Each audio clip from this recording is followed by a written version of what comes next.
नमस्कार मित्रांनो, लग्नानंतर होईलच प्रेम या मालिकेच्या आजच्या भागामध्ये मी तुम्हा सर्वांचे अगदी मनपूर्वक स्वागत करते. आजच्या भागामध्ये आपल्याला पाहायला मिळतं, नंदिनी हॉस्पिटलला आलेली असते. डॉक्टर नंदिनीशी बोलत असतात आणि नंदिनीला म्हणतात, काही दिवस झाले आता बाळाला तुमच्याकडे येऊन. नंदिनी म्हणते, काय? तर डॉक्टर म्हणतात, हो, तुम्ही टेस्ट उशिरा केली, पण त्या अगोदरच काही दिवस बाळ तुमच्याकडे आलं होतं. आता मात्र नंदिनी खूप खुश होते. तर डॉक्टर नंदिनीला म्हणतात, पुढच्या वेळी येताना जीवा देशमुख यांना नक्की घेऊन या. म्हणजे कसं आहे, आपलं त्यांच्याशी बोलणं चालू असताना त्यांनाही जाणवेल की हो, आपलं बाळ लवकरच येणार आहे. तर नंदिनी म्हणते, बरोबर बोलताय तुम्ही. आम्ही 9 महिने बाळाच्या बाबांना दूरच ठेवत असतो, परंतु ज्याप्रमाणे 9 महिन्यात आईचं प्रो होणं चालू असतं, तिच्यामध्ये प्रगती होत असते, तशीच बाबांमध्ये सुद्धा प्रो होणं खरंच खूप गरजेचं आहे. नाही, मी सांगते जीवांना आणि पुढच्या वेळी नक्की त्यांना घेऊन येते. खरं तर जीवा यावेळी सुद्धा आले असते, परंतु मीच त्यांना काही बोलले नाही, कारण ते ऑफिसला गेले होते ना, म्हणून म्हटलं राहू देत. पण पुढच्या वेळी त्यांना नक्कीच घेऊन येईन. खरं तर मी आणि काव्या एकत्र आलोय. मी आणि काव्या आम्ही दोघींनीही ठरवलं आहे की आमच्या प्रेग्नन्सीचा प्रवास आम्ही एकत्रच करू. खरं तर डॉक्टर, मला तिच्याबद्दल सुद्धा जाणून घ्यायचं होतं. कशी आहे काव्याची प्रेग्नन्सी? सगळं काही ठीक आहे ना? आता मात्र डॉक्टर शांतच होतात. आता नंदिनी खूप घाबरून गेलेली असते. नंदिनी डॉक्टरांना म्हणते, काय झालं? तुम्ही अशी शांत का झालात? डॉक्टर म्हणतात, काव्याची प्रेग्नन्सी, असं म्हणत त्या शांतच होतात. त्यांना काय बोलावं काही कळत नसतं. नंदिनी म्हणते, डॉक्टर, मी काव्याची मोठी बहीण आहे, त्यामुळे जे काही असेल ते तुम्ही मला सांगू शकता. काय झालंय नक्की? सगळं काही ठीक आहे ना? तर डॉक्टर म्हणतात, काव्याची प्रेग्नन्सी थोडी नाजूक आणि अवघड असणार आहे आणि म्हणूनच मला तरी असं वाटतंय की त्यांना जपायला लागणार आहे. हे ऐकताच नंदिनीला खूप धक्का बसतो. काव्याची तिला काळजी वाटत असते. तर दुसरीकडे देशमुखांच्या घरी आपल्याला पाहायला मिळतं, जीवा नंदिनीची वाट पाहत असतो. तर त्याच वेळी मालिनीताई येतात आणि म्हणतात, जीवा, अरे तू कधी आलायस? जीवा म्हणतो, तू ज्यावेळी किचनमध्ये ही खीर बनवत होतीस ना, त्याच वेळी आलो आहे. तर आता जीवा म्हणतो, मला दे ना खीर. मालिनीताई म्हणतात, अरे देवाला नैवेद्य दाखवायचं आहे. नैवेद्य दाखवण्या अगोदर कोणी खातं का? जीवा म्हणतो, मग पटकन दाखव ना. मालिनीताई म्हणतात, हो, पण यावेळी तू घरी कसा? जीवा म्हणतो, काय झालं ना, एकतर ऑफिसमध्ये जास्तीची काही कामं होती आणि जी काही कामं होती त्यात माझं लक्ष लागत नव्हतं, कारण नंदिनीनं हॉस्पिटलला रुटीन चेकअपला गेली आहे. मालिनीताई म्हणतात, ते रुटीन चेकअप आहे जीवा, त्यामुळे एवढी काळजी करायची काहीच गरज नाहीये. जीवा म्हणतो, हो, ॲक्च्युली असं तुला वाटतंय, पण मला तर काळजी वाटणारच ना, गण हा आनंद आमच्या आयुष्यात सहजासहजी आलेला नाहीये. यासाठी आम्ही खूप उमरे झिजवले आहेत. आमच्या विल पॉवरच्या जोरावर आम्ही आमचं बाळ पुन्हा या जगात आणलं आहे. त्यामुळे आता आमच्या बाळाच्या बाबतीत सगळं काही व्यवस्थितच व्हायला हवं. मालिनीताई जीवाला म्हणतात, जीवा, अरे अजिवा काळजी करू नको, सगळं व्यवस्थितच होणार आणि बघतो ना, मुलगीच होणार. आता हे ऐकल्यानंतर जीवा तर खूप खुश होतो, त्याचा आनंद द्विगुणित होतो. आता मालिनीताई जीवाला म्हणतात, चल आपण नैवेद्य दाखवून घेऊया. असं म्हणत मालिनीताई देवासमोर नैवेद्य ठेवतात. आता जीवा फक्त नंदिनीची वाट पाहत असतो. आता जीवा देवाला नमस्कार करतो आणि पुन्हा एकदा दरवाजाकडे जातो. तर आता मालिनीताई म्हणतात, काय रे जीवा, तू कोणाची वाट पाहतोयस का? नंदिनीची वाट पाहतोयस का? तिची वाट पाहू नकोस, ती अगदी व्यवस्थित घरी येईल. तर जीवा म्हणतो, नाही, मी तिची वाट पाहत नाहीये. मालिनीताई म्हणतात, मग काय, कोणाची वाट पाहतोयस? जीवा म्हणतो, आहे एक सरप्राईज. मालिनीताई म्हणतात, गंमत म्हणजे नक्की काय आहे? तर जीवा म्हणतो, आहे एक सरप्राईज. तर मालिनीताई म्हणतात, वस्तू आहे की माणूस आहे? तर जीवा म्हणतो, वस्तू. मालिनीताई म्हणतात, वस्तू? अंडी असतील ना? तर जीवा म्हणतो, अंडी? आता मी अंडी का मागवेन? तर मालिनीताई म्हणतात, अरे तू सकाळी काय म्हणाला होतास की अंडी उकडून ठेव, तेव्हा मी तुला काय म्हणाली, अंडी संपली, मग मला वाटलं की तू अंडी मागवली असेल. तर जीवा म्हणतो, अंडी मी मागवेन, पण ती अंडी मागून मी एवढा उत्साही असेन का, एवढा खुश असेन का? तर मालिनीताई म्हणतात, मग काय आहे ते तरी सांग. मालिनीताई जीवाला म्हणतात, जीवा रे, हिंट तरी दे, म्हणजे मला समजेल. ओके, तुला हिंट पाहिजे आहे ना? मग ऐक, मी लहान असताना तू माझ्यासाठी स्वतःहून असं काहीतरी बनवलं होतंस की जे आता परत येणार आहे. मालिनीताई म्हणतात, तुझ्या लहानपणी? अरे बापरे, पण तुझ्या लहानपणी मी खूप काही केलं जीवा. खरं तर तुम्हा सगळ्याच मुलांसाठी मी खूप काही केलं, पण तुम्ही मुलं मोठी झाल्यानंतर काहीच आईची काळजी वगैरे करत नाही. तिने काय काय केलं हे सगळं काही विसरून जाता. जीवा म्हणतो, नको ना, तुझी शोषिक आईची कॅसेट बंद कर ना, जरा 5 मिनिटं थांब. 5 मिनिटात तुला कळेल की ती वस्तू नक्की काय आहे ती. तर मालिनीताई म्हणतात, अरे अरे सांग ना, असं काय करतोयस? एवढं पण नाही करणार का आईसाठी? अरे आई आहे ना मी तुझी. तर जीवा म्हणतो झालं, हिने तर मला ब्लॅकमेल केलंच. आता ऐक, एकदम लास्ट सांगतोय, ही जी वस्तू येते आहे ना, ती लाकडाची आहे. मालिनीताई विचार करतात आणि म्हणतात, लाकडाचा सोपा? जीवा हसतच म्हणतो, मी लहान असताना लाकडाचा सोपा तू तुझ्या हाताने बनवला होतास का? काहीतरी विचार करतेस का? जरा आठव चांगला, विचार कर आणि मग त्याचं उत्तर दे. तुझं डोकं चालव, म्हणजे तुझ्या लक्षात येईल. मालिनीताई म्हणतात, येणारच आहे ना वस्तू, मग मला कळेल. कुठे उगाच मी माझं डोकं चालवत बसू? जीवा रे, तोपर्यंत जेवून तरी घे. चल मी तुला जेवण वाढते. तर जीवा म्हणतो, नाही नाही, मी नंतर जेवेन. असं म्हणत जीवा पुन्हा वाट पाहत असतो. जीवा म्हणतो, अरे देवा, हा कुठे राहिलाय? अजूनपर्यंत आला नाहीये. कुठे असेल हा? किती वाट बघायला लावणार? असं म्हणत जीवा अजूनही त्याच्या सरप्राईज वस्तूची वाट पाहत असतो.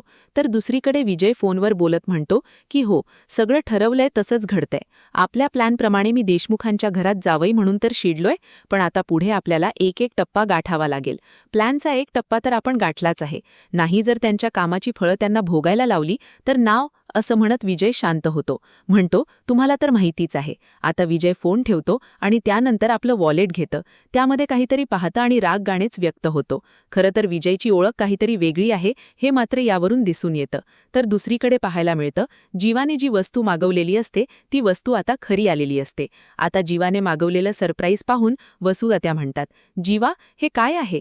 जीवा म्हणतो, सरप्राईज. असं म्हणत त्या वस्तूवरचं कापड बाजूला करतो. तर ती वस्तू असते लहान मुलांचं पाळणं. आता हे ज्यावेळी मालिनीताई पाहतात तेव्हा त्यांनाही धक्का बसतो.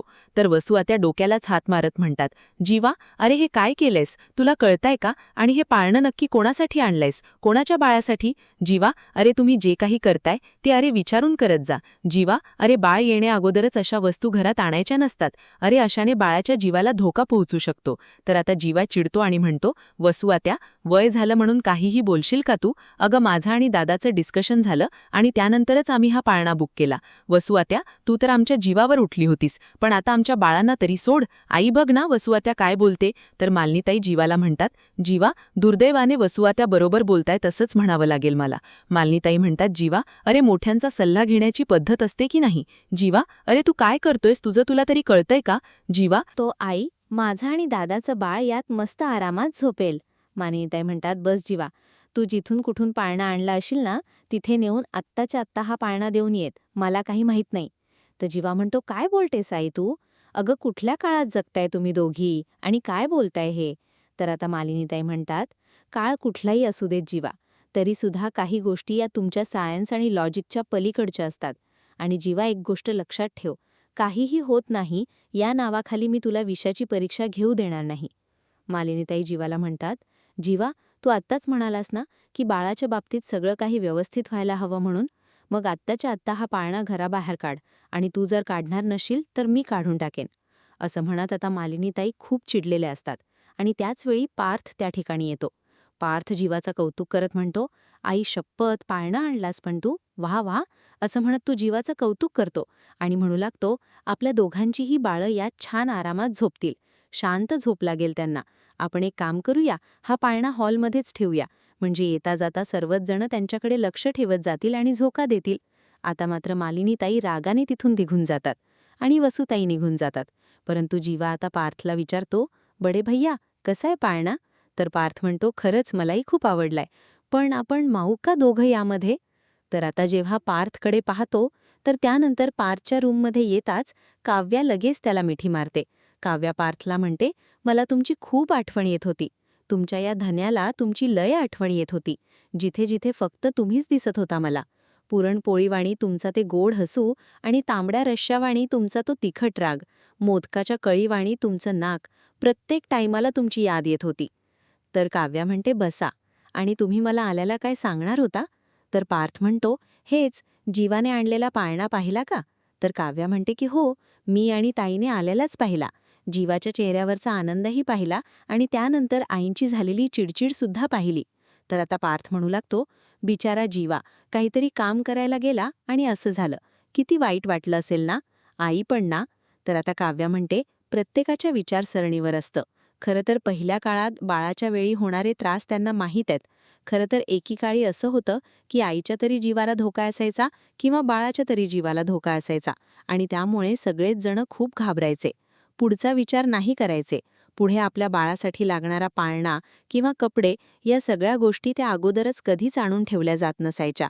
कारण कसं असायचं, बाळाच्या बाबतीत जर काही घडलं आणि बाळाच्या जन्म अगोदरच त्या वस्तू आणून ठेवलेल्या असतील तर नंतर ती वस्तू पाहिल्यानंतर बाळाची आठवण येणार ना. बाळाने ही वस्तू वापरली असती, हे कपडे घातले असते, या खेळण्याने खेळला असता, या पाळण्यात झोपला असता आणि या सगळ्याचा होणारा त्रास तो किती वेगळा असतो ना पार्थ. म्हणूनच मे बी बाळाच्या जन्माअगोदर अशा कुठल्या वस्तू आणत नसतील. बरोबर, आता कळलं का तुम्हाला?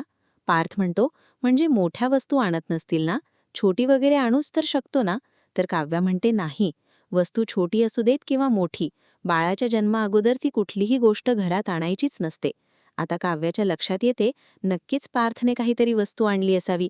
तर काव्या म्हणते, 1 मिनिट, तुम्ही नक्कीच काहीतरी घेऊन आलात, पण प्लीज आता तुम्ही मला सांगूच नका की तुम्ही काय घेऊन आला आहे. तर त्याचवेळी पार्थ त्याने आणलेलं ते छोटंसं टी-शर्ट दाखवतो. त्यामध्ये लिहिलेलं असतं, मी प्लस डॅड बेस्ट टीम. आता मात्र ते काव्यालाही खूप आवडलेलं असतं. काव्या म्हणते, किती छान आहे आणि छोटंसं आहे.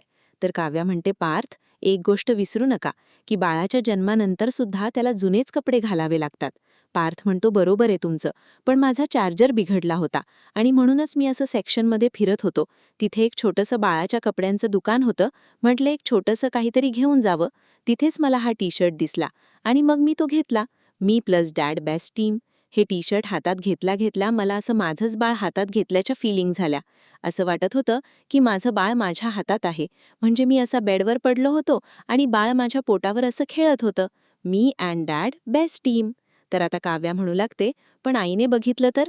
तर पार्थ म्हणतो, आईचं सगळं ठीक आहे गं, पण मलाही खूप वाईट वाटलं.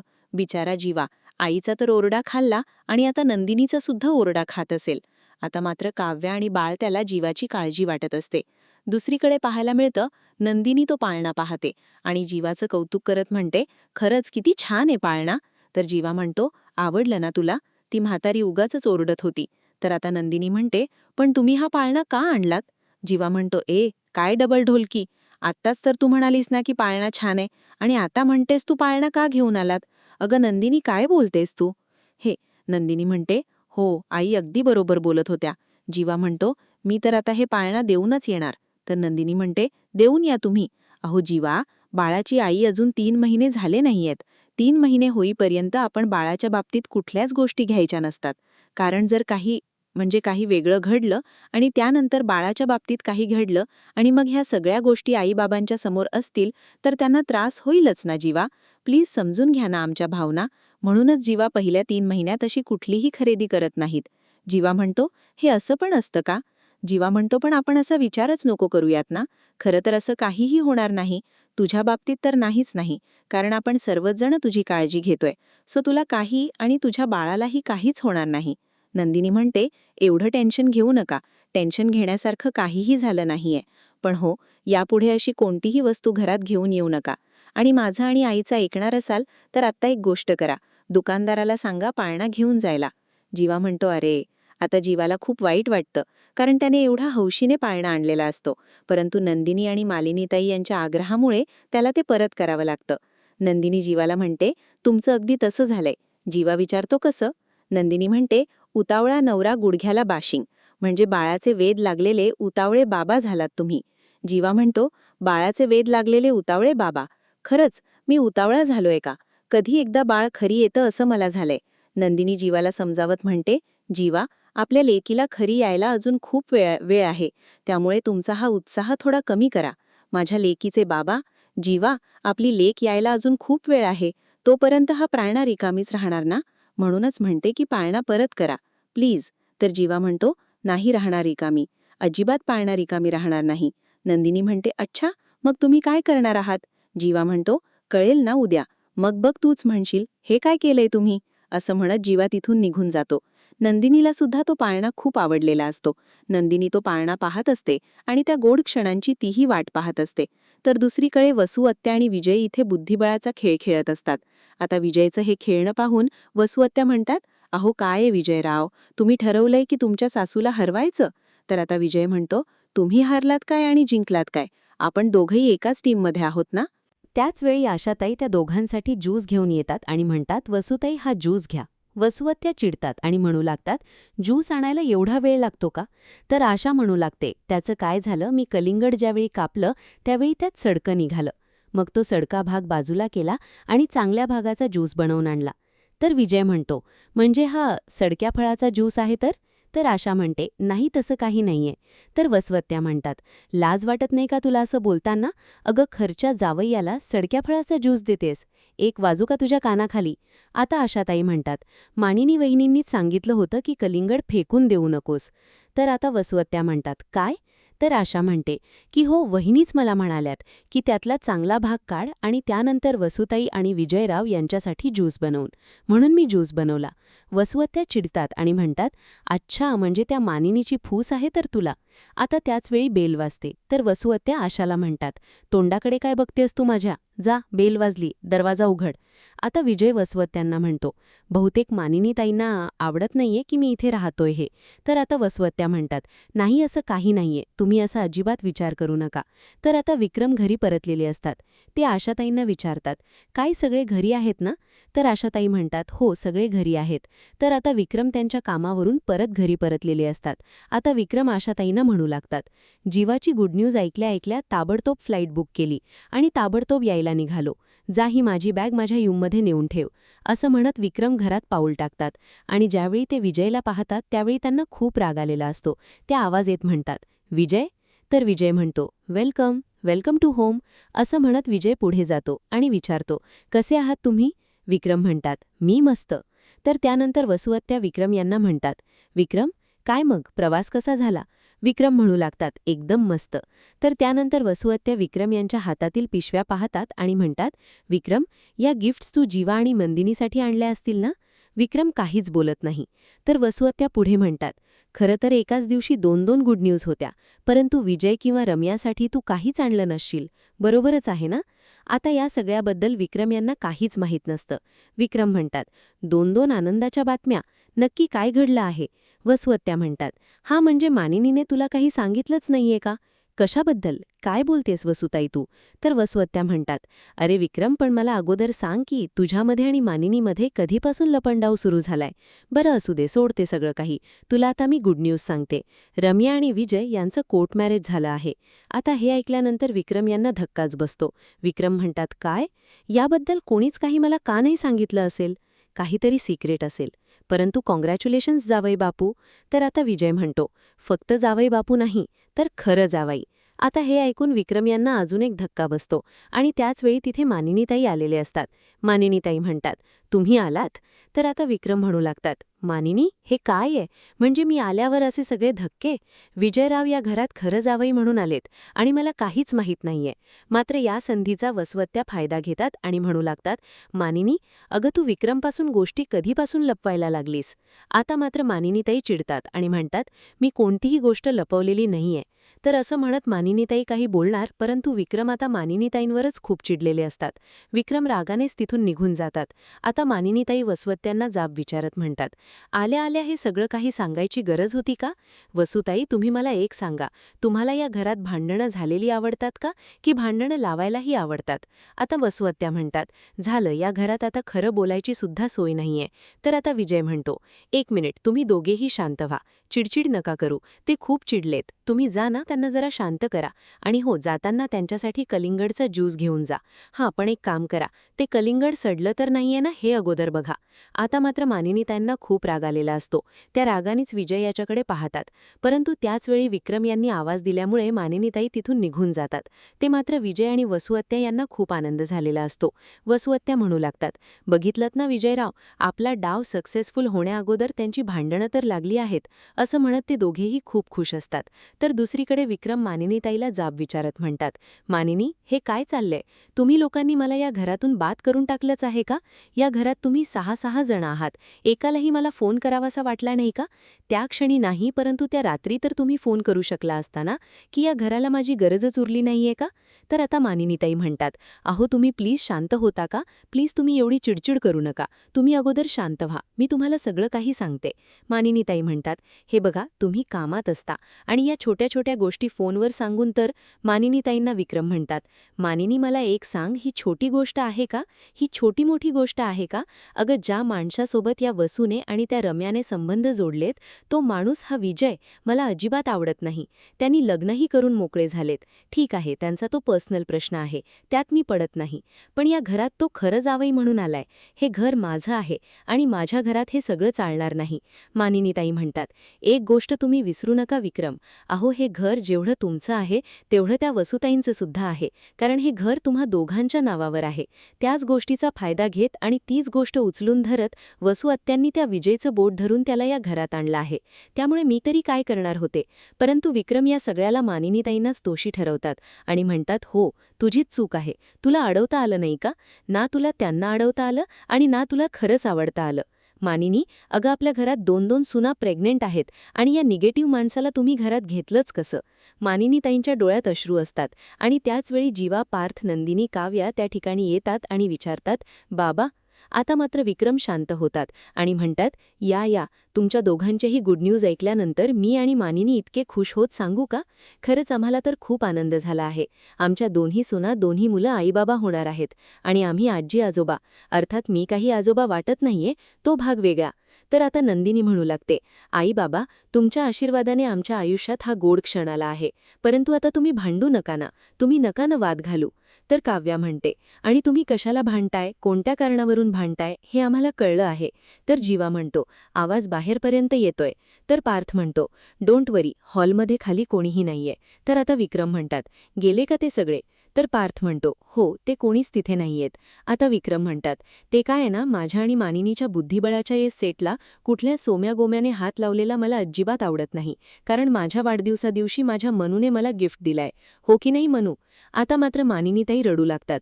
तर आता चारही मुलं बाबांना म्हणत असतात की कानं धरून माफी मागा. विक्रम म्हणतात, मनू बोल ना ग माझ्याशी. परंतु मानिनीताई सुद्धा खूप रुसलेले असतात. विक्रम खूप चिडलेले असतात. त्यामुळे मानिनीताईंना अश्रू अनावर होतात. विक्रम म्हणू लागतात, सॉरी, माझी चिडचिड झाली, प्लीज मला समजून घे ना मनू. मानिनीताई म्हणतात, राहू देत, मला ना घर सांभाळता येतं ना सिच्युएशन. हो की नाही? असं म्हणत आता मानिनी ताई विक्रमचे यांचे बोल त्यांनाच ऐकवून दाखवते. तर विक्रम म्हणतात, नाही नाही अगं, तूच तर आम्हाला सांभाळतेस. बायको तुझा आशीर्वाद आहे म्हणूनच तर हे घर चाललं आहे. सॉरी ना बाबा, एकदा तरी माफ कर. अगं त्या विजयचा राग सगळा तुझ्यावर निघाला. खरंच सॉरी, आय एम सॉरी.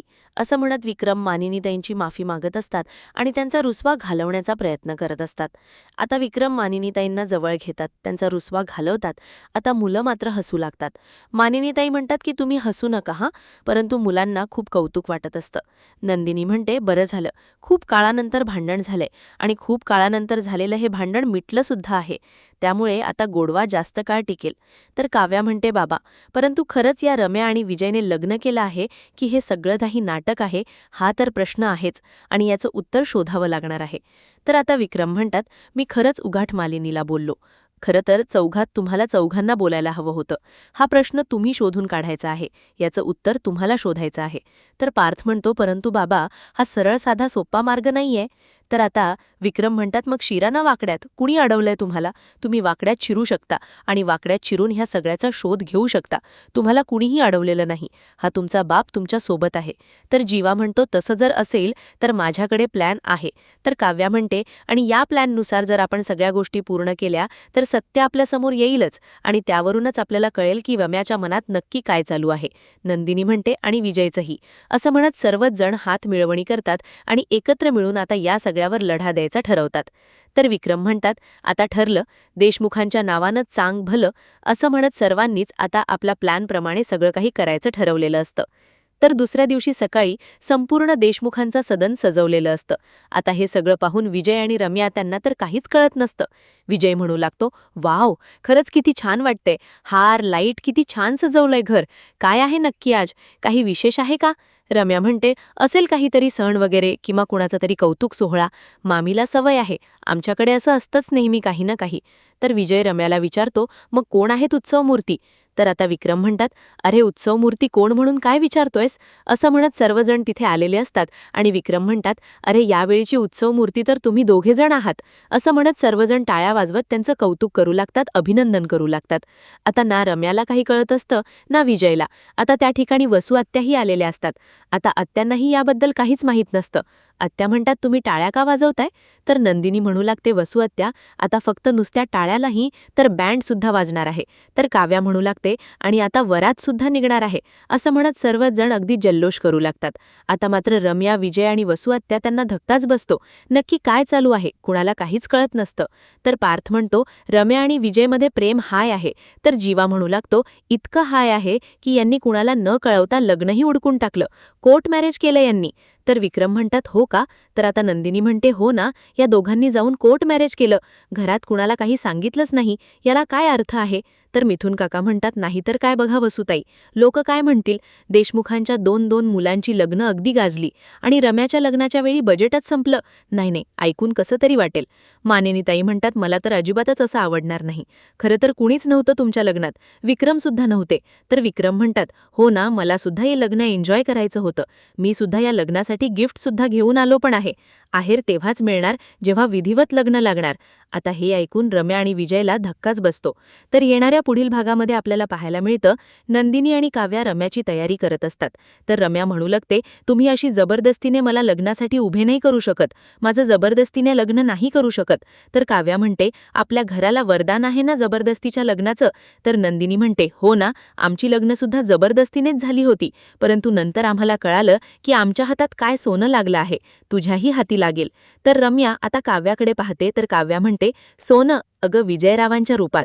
तर दुसरीकडे विजय फोन करतो आणि म्हणू लागतो, या देशमुखांनी तर उलटाच गेम केला आहे, परंतु आता त्या 2 व्यक्तींचा गेम करण्यासाठी आणि या देशमुखांचा विश्वास संपादन करण्यासाठी मला हे लग्न करावंच लागेल. असं म्हणत विजय फोन ठेवतो आणि मागे वळून पाहतो.